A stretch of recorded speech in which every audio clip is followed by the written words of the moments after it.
And welcome back. This is Royale TV with Cheese. I'm Awesome Elmo, and we're watching high-ranked matches of Clash Royale. I'll be commentating this evening, hopefully providing you with some strategic tips. So whether you're a beginner or whether you play the game, hopefully you can get a feel for how the game is played. Maybe have some fun watching these games, and who knows, maybe you might learn something new. I usually learn something new with every match that I watch. I think it's really great to watch a lot of TV Royale, especially if you play the game a lot. I think it just pays off to watch a lot of TV Royale. You're always going to learn new tricks. You're going to learn new strategies. And another great thing about watching TV Royale, which although I watch these in real time, you can speed up the matches. So if you've got like half an hour a day, you can watch all the matches for that day at 4 times speed, which just really gives you a lot more experience. Like you're not going to be able to experience that many games that fast by playing them yourself.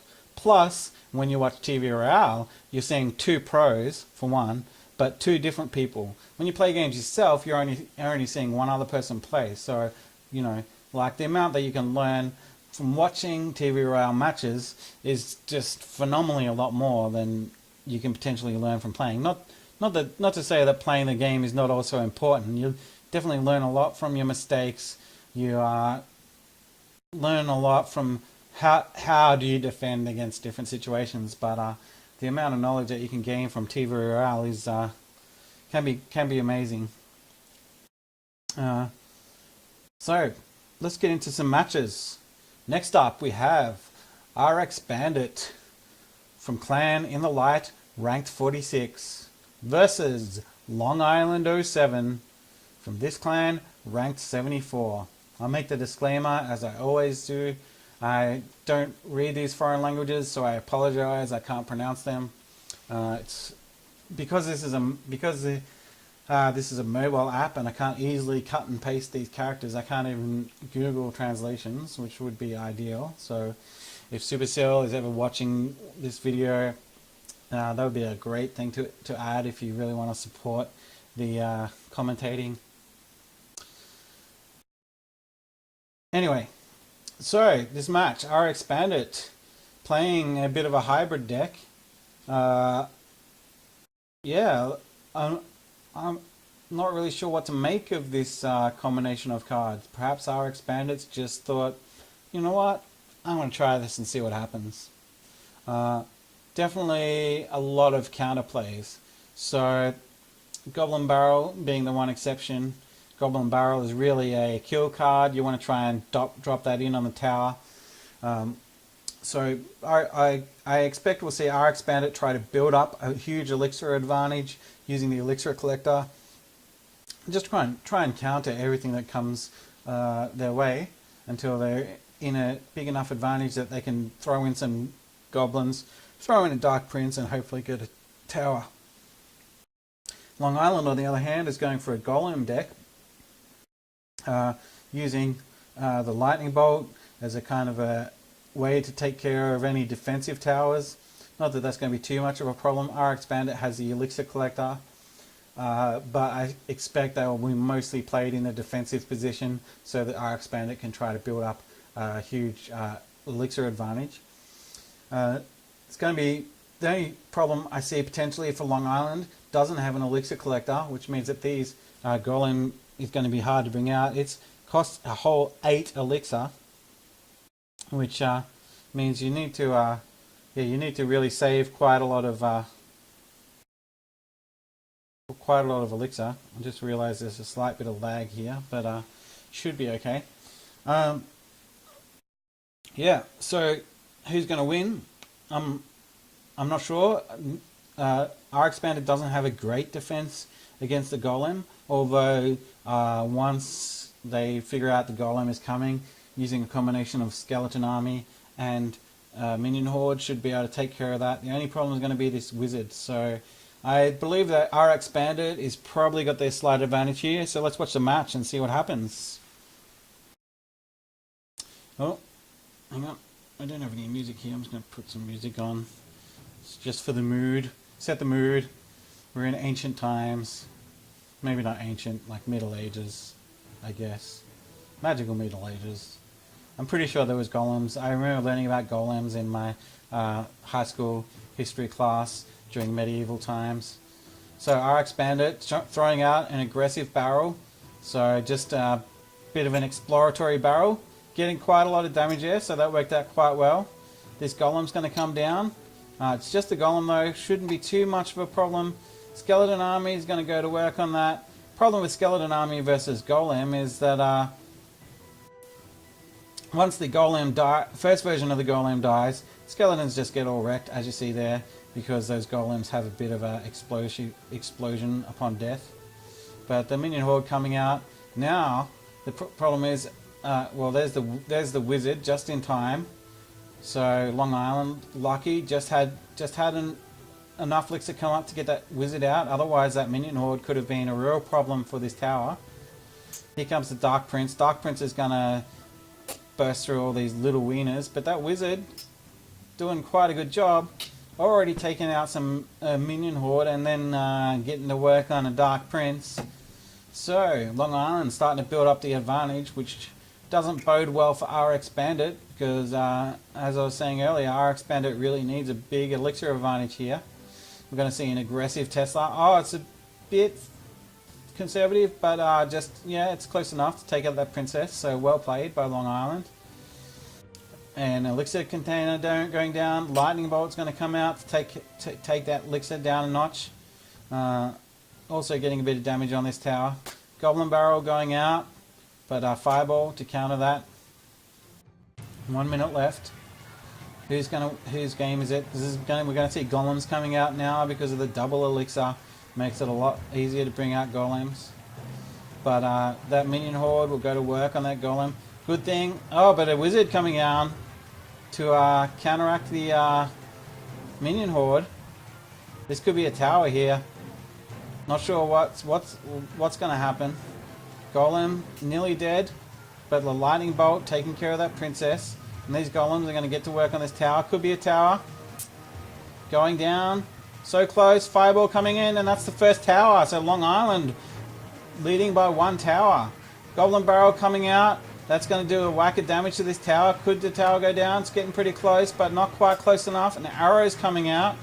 10 seconds left. What's going to happen? This prince has to get down unobstructed. But unfortunately, the defensive golem coming down, and that means that's going to be the game to Long Island. Long Island defeating RX Bandit 1-0. Wow. That puts a dent in my predictions. Well played by Long Island though. RX Bandit was never really able to get those elixir collectors going. Mostly, I think that's in due part to this lightning bolt that Long Island played. There's a couple of ways you can deal with elixir collectors. Once they get out of control, then generally speaking, that's it. You are just probably going to try and go for a draw. Just try to survive. But you either basically want to take the moment when they drop down the elixir collector, and so then they go down to 5, maybe less elixir. You want to take that moment. Hope if you're on 10 elixir, then that's the moment that you want to go. Okay, we're going to rush towards a tower. We're going to try and get a tower before my opponent recovers elixir. So that's one way you can deal with that. If you can get a tower ahead, then that elixir advantage, sure, that's going to help them. But now they're down 1 tower, and they have to get twice as many towers as you to win the game. On the other hand, you can do what we saw Long Island do here, which is lightning bolt the elixir collector, or fireball it, or rocket it, or whatever. Just to doesn't necessarily give you an elixir advantage in either of those scenarios, but it just means that those elixir collectors aren't up long enough to get the train going. Because what we really want to see with elixir collectors, you want to have an elixir coming in, enough elixir to put the second elixir down, and then a third elixir collector, so on. Anyway, it's probably far too much information. Next up, we have Fesan from Clan CruecialYoutube, ranked number 91 versus 33 Amadeus. Rank Clan H2O, ranked 37. Amadeus is going with a 2 Prince P.E.K.K.A combo, although mixing up some of the usual support cards, using a rocket to try and get that kill on the tower.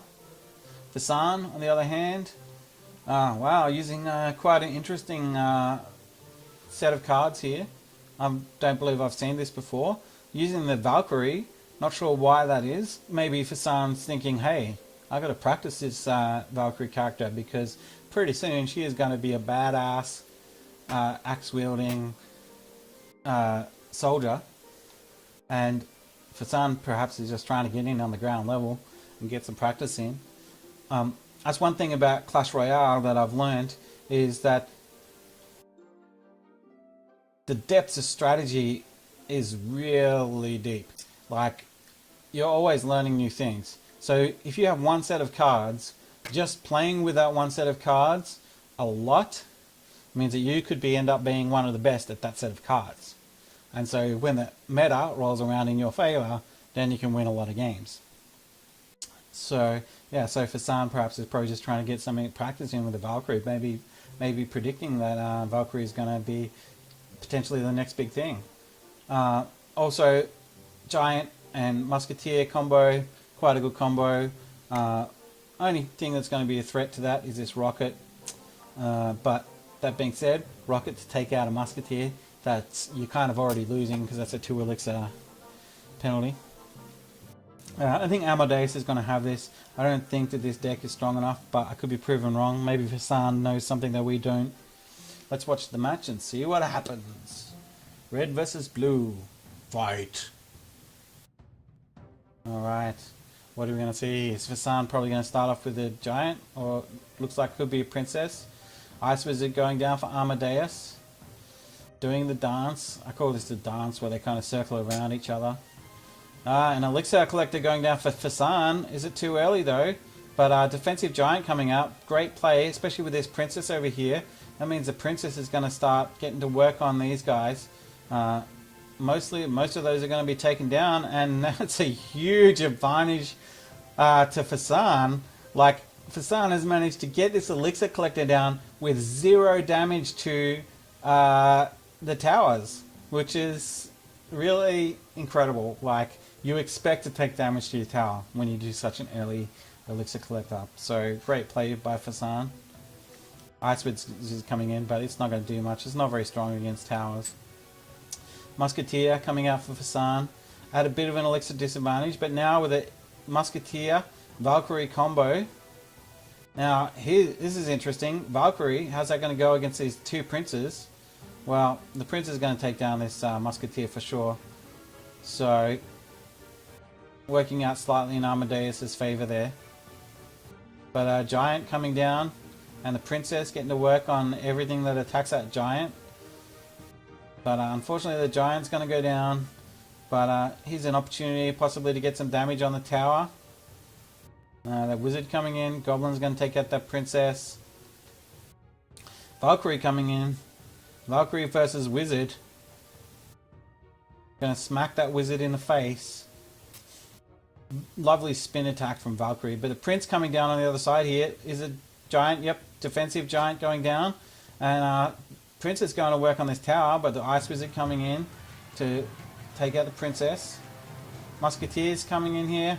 So this two-way play is working out really well for Fesan, just making it really difficult for Amadeus to get value combinations. Prince coming down on the left. This Prince is going to be undefended though, so yeah, this could be a tower here. Musketeer coming down, but I don't think it's going to be fast enough. Oh, barely saving the tower. And now, with the skeletons and the Musketeer, a Giant coming in. That's going to be great. This Musketeer is really strong against the Dark Prince. P.E.K.K.A coming in though, but that P.E.K.K.A is going to be a problem. Giant getting to work on this tower. Not quite taking it down. Musketeer going to work here. P.E.K.K.A coming down, but placing down a defensive Elixir Collector, and a Rocket coming in to win the game. Amadeus defeating Fesan 1-0. And I have to admit that play was pretty strong by Fesan. But yeah, I think in the end, Valkyrie is just not really there yet. Musketeers perhaps just a smidgen weak. Could be good used in combination with certain cards, but just not quite enough strength really. In spite of Fesan playing an almost perfect match at the start of that game. Next up, we have Kit from this clan, ranked number 19, versus CrucialYoutube from clan Sumo, ranked 59. I could be wrong, but I believe I've seen Crucial move between clans quite a lot. I'm not sure why that is.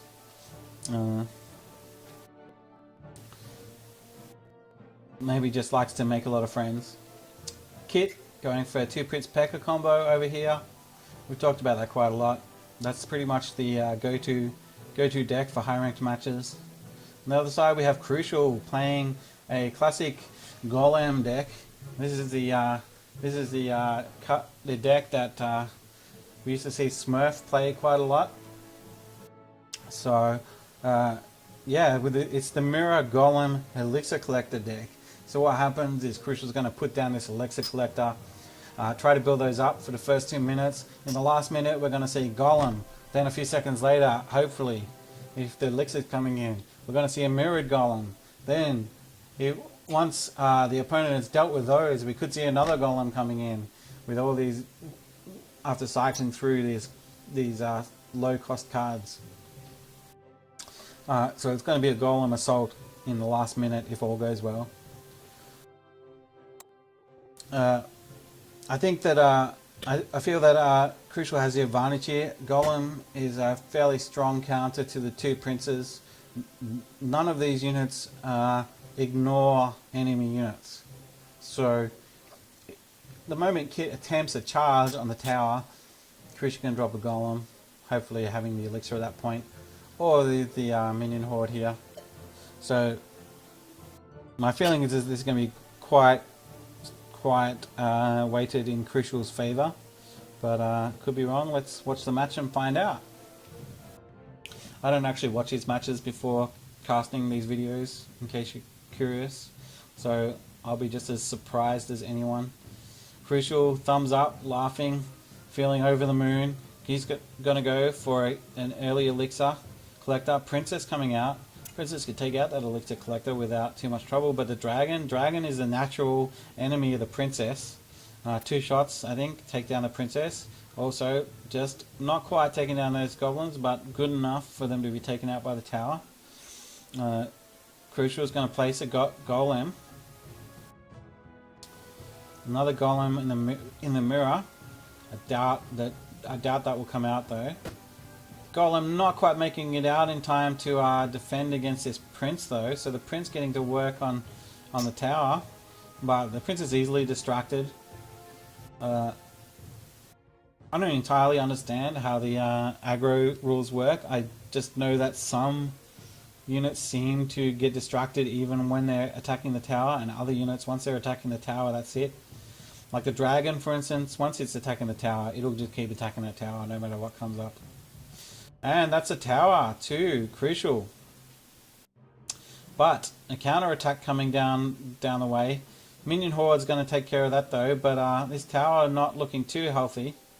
So Crucial definitely can't rest on their laurels, but having a huge Elixir advantage at the moment. Princess just surviving that Dragon. Kit's going to bank some Elixir. Golem coming out, so that's going to tank all the damage from this Princess till Crucial can deal with that. So this is all going Crucial's way at the moment. Not sure what Kid is going to do. Looks like she's going to attempt to bring out the P.E.K.K.A, but Golem can easily tank that while it gets to work on this Elixir Collector. Dragon coming out, but Prince charging through there, getting distracted by those goblins. Is it going to be enough? No, but the minion horde will be. That Golem getting destroyed down there. but there's another golem ready to come. That's probably going to be played defensively right here, tanking the damage from the Dark Prince and the goblins while the tower gets to work on those. That being said, there's quite a large attacks coming down both sides, so there could be still a tower go down here. Goblins going down, and there goes a tower. So now it could be anyone's game. Now Crucial is in the position where they have to get a second tower, having done no work at getting those towers. So this could go in Kit's favour, but the minion horde being a real problem for Kit at the moment. Another golem coming down here. Prince going down though, nothing to tank the Prince, having to play an elixir collector just to keep that Prince distracted long enough for something else to come in. But it looks like that's going to be game over. Kit defeating Crucial 2-1. Well, as you can see, that elixir collector is just not really gaining momentum there. So Kit being able to overwhelm Crucial at the end, and really what won the game for Kit was the brilliant tactical deployment of units to both sides. Seemed to know exactly the right amount to add to both lanes at the right times. Sometimes it can be a balancing act, like if you put too much in one lane, you leave the other side open for the opponent to rush through and get a tower, and which can be a strategic choice. Sometimes you do that, you're like, hey, I'll get a tower, you get a tower, cool. But yeah, that was a brilliant play by Kit. I'm not sure I've seen such well calculated division of units before, and obviously paying off. Being able to take down those towers, even coming from quite a large disadvantage. Next up, we have Gabriel from this clan, ranked 45, versus the red player from clan 168 Sushi, ranked 130. Alright, Gabriel is going for a mortar deck. Not using the Tesla though, interestingly. Going for more of a it's a kind of a hybrid siege counter deck. So lots of these kind of cards that can be used as counters to other cards. But that being said, no real good counters to large units except for the minion horde. Minion horde could be countered by the opponent's minion horde. Red is going for a Dark Prince, 2 Prince combo. The good and evil joined forces combo. It's like a bad episode of He-Man. Using lightning bolt to clear the way. I think that's going to give Red a huge advantage here, because I mean, Gabriel really probably relying on this mortar, which is just going to get wrecked by this lightning. So I think that Red is going to win this match. That being said, the second half of the evening tonight, don't have a great hit rate, but let's see what happens. The legendary arena where legends come to fight. Gabriel has at level 11 still, so at a slight disadvantage just from the get-go. The red player playing a dragon. Mortar coming out really early. Dark Prince going down. Probably a good choice there, because what happens, as you saw there, Gabriel tried to play some units to block the attack onto the mortar, and the Dark Prince can just tear through those. And now this gives these minion horde a chance to go down and get to work here, but great zap by Gabriel. Okay, so both players just letting their elixir build up. Gabriel's going to bank some elixir. What are we going to see from Red? Red could charge. Here's a chance for Red to charge. Prince coming down. Is the lightning bolt going to come down here, take out this? I'd say so. There we go. Unfortunately, being played just a second too early to take out that cannon. So that cannon's going to defend against that attack. But the elixir collector I almost destroyed, so not a total waste. And the mortar taking out those goblins. Minion hordes going in. this could be a tower for sure. Those minion horde can tear through towers so quick if they don't get taken care of. And there we go, 1 tower to Gabriel. But it's still a minute 20 left. We're going to see a 2 prince combo go down.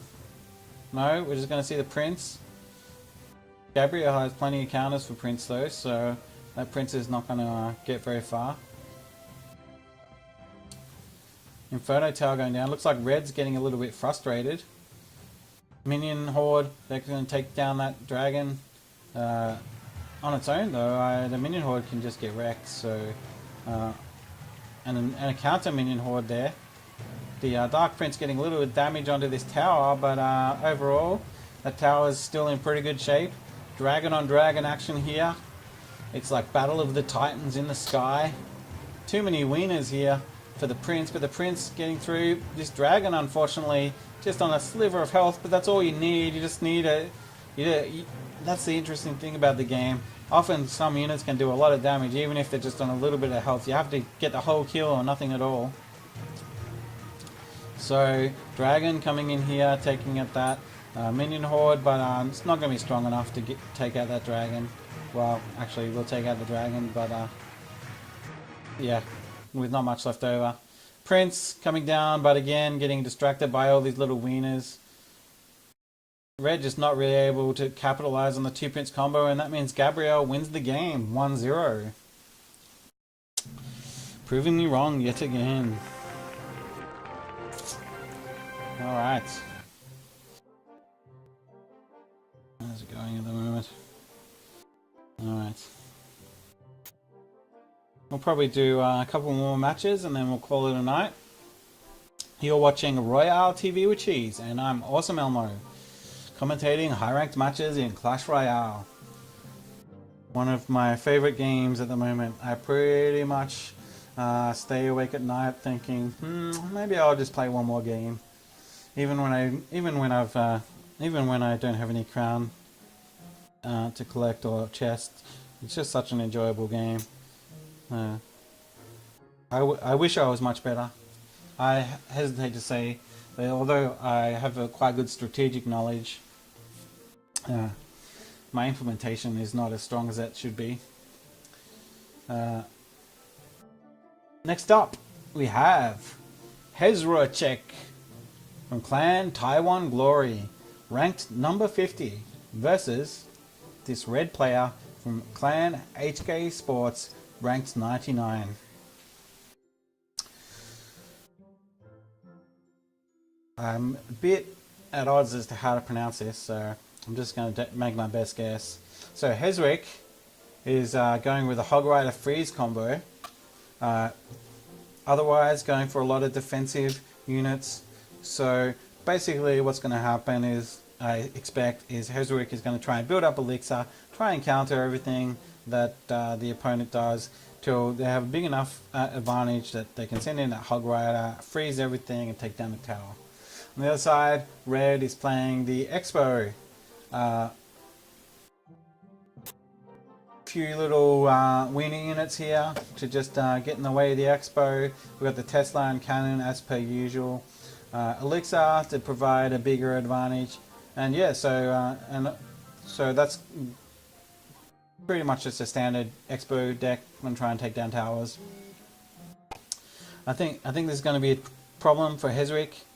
The only real good counter to, or it's not even a good counter, it's a counter, it's a mid-level counter to crossbow is the Hog Rider here. So I think that Expo is going to be a real problem. Although Hesruiechk using Valkyrie again, not sure if they're just using that to get some practice in, but Valkyrie can work really well against these little blocking units. So if red tries to go Expo blocked by some skeletons and goblins, Valkyrie can just drop right in there and start wrecking that shit pretty much. Plus Valkyrie has quite good health, 1864. So she's kind of a semi-tank. So yeah, I think that red has the advantage here, but I may be proven wrong. Let's see. King versus king. And what's going to happen? Red's in a good mood. Red's going to bank some elixir. Hesruiechk playing some goblins. Fairly safe first play to play these goblins because your elixir just builds up straight away. Hog Rider going in. Is the freeze going to go down? I don't think the freeze is going to come out in time. Yeah, so there we go. But still, not a total waste. But a good play of the skeletons there means that freeze almost is wasted. But this tower is still taking quite a lot of damage. That being said, as I've said many times, you expect to take a bit of tower damage when you bank elixir early in the game. So it's not exactly a loss for Red. With 2 elixir towers down, this puts Red in a really strong position. Having this massive elixir advantage, looks like going to build up for the expo, and there we go. So that Valkyrie is not going to last very long. And now, getting to work on the tower, freeze, delaying the inevitable. It's going to reduce damage a bit, but without anything to follow up the freeze, it's not really going to help a hell of a lot. Tesla is just falling apart under these cannons. So, Expo gets back to work on this tower. Arrows, it means it's probably not going to quite take the tower, but still great play by Red. Still has 2 elixir collectors at the back here, so keeping that elixir generator going is crucial to these kind of decks, and that's pretty much going to be a tower now. Blue's like, that tower's gone, I'm going to go for this tower now. At this point, when you see that that tower is just dead, like you saw then, the tower is going to be dead. There's no point even dealing with it, because anything you throw against this expo is wasted, essentially. So now it's up to Hesruiechk to just try and take down the tower. Now, could see an attack on this side, but looks like Hesruiechk is going to just keep going down the left side, freezing everything. That gives the Hog Rider a chance to get into this tower. Skeletons are there, but it's not going to be enough. Still, the tower just surviving. That makes puts Red in a massive advantage. There's just not going to be enough time for Hesruiechk to get near a tower again. So that's pretty much the game. Means that Red defeating Hesruiechk 1-0. And that's why the Expo needs to be nerfed. Not really. I think in high ranked matches the Expo is okay.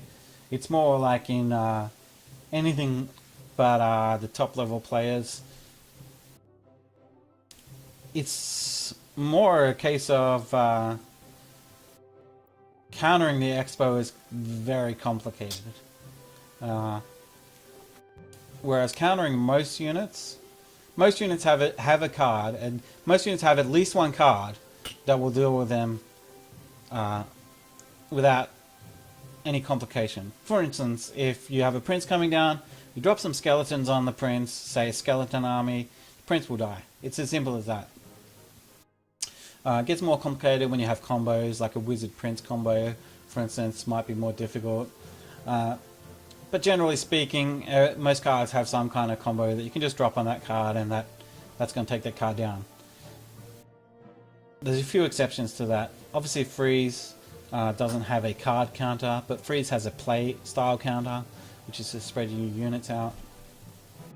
Tesla doesn't have a lot of counters, which is why they're nerfing that as well. Skeleton army can counter Tesla, but not particularly effectively. But yeah, crossbow on the other hand, you have to figure up a really complicated combo of moves to just deal with it. So, I mean, rocket can counter crossbow, but that's like a 6 elixir for 5 elixir trade. So, plus like that just relies on everyone having a rocket, which doesn't really seem reasonable. So I think I sort of agree with why they're nerfing the Expo, even though high level play, when I see it, I think there's about 50-50 chance of that strategy winning. Alright. Let's watch one more match, and then I'm going to call it the night. You've been watching Royale TV with Cheese. I'm Awesome Elmo. If you like this video, click like and subscribe down below. Please leave comments letting me know what you enjoyed and what you'd like to see more of. Or even if you just want to hurl insults as happens on YouTube, go right ahead. Next up, we have Golden Dragon from Clan HK Esports, ranked 36, versus Smurf from Clan Blue Phoenix, ranked 31. I haven't seen a match from Smurf in a while. There was a point about a week ago where it was like every second match seemed to be starring Smurf. But yeah, so it's good to see Smurf again. Versus Golden Dragon. You would think that a Golden Dragon would be able to defeat a Smurf, but I'm not sure. I never really understood the rules of Smurfs. Like, it seems kind of magical, so maybe Smurfs can defeat dragons. Golden Dragon here, going with a sort of a beatdown deck, going with the Hog Rider and the Lightning and a Zap. So really, just going to try and completely clear the way for the Hog Rider. Versus Smurf, going for the Golem deck. Looks like Smurf is back to Golems. Not using the mirror, but yeah, using the poison.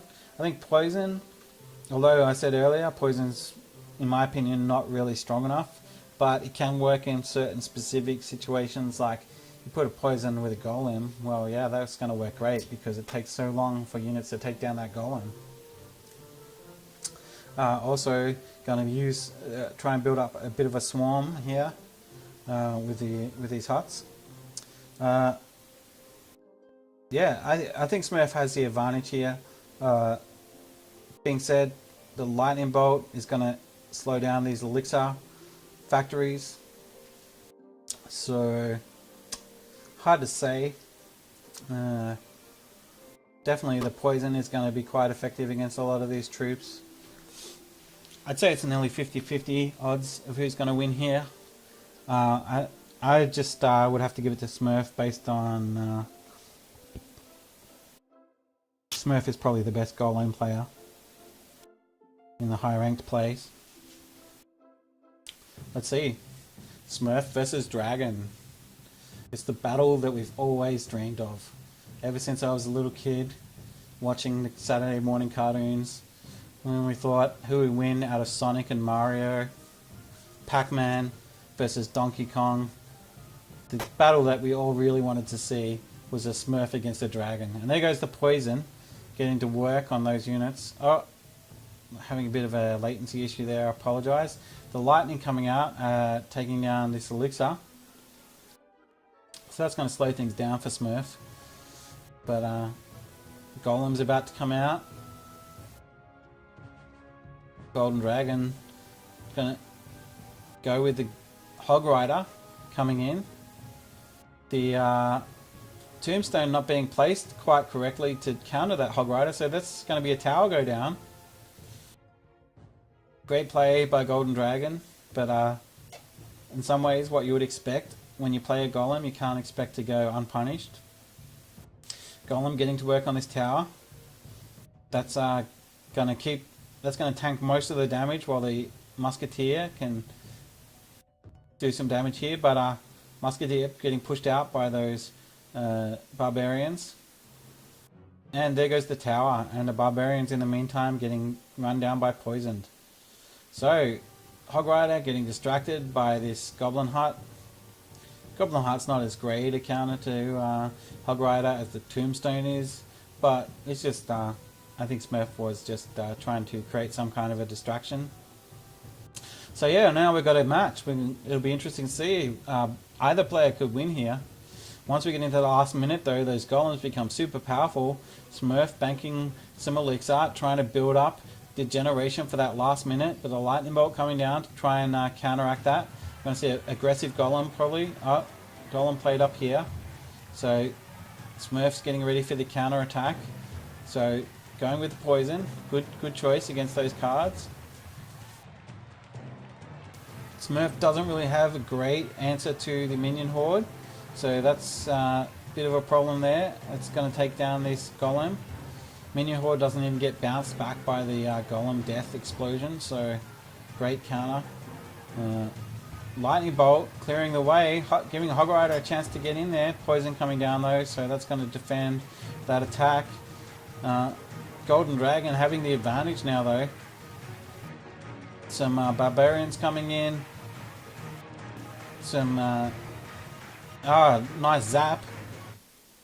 Fired a big attack here. Hard to call whose tower is going to go down first. It's going to be Golden Dragon's got the tower. So the age-old question has been answered.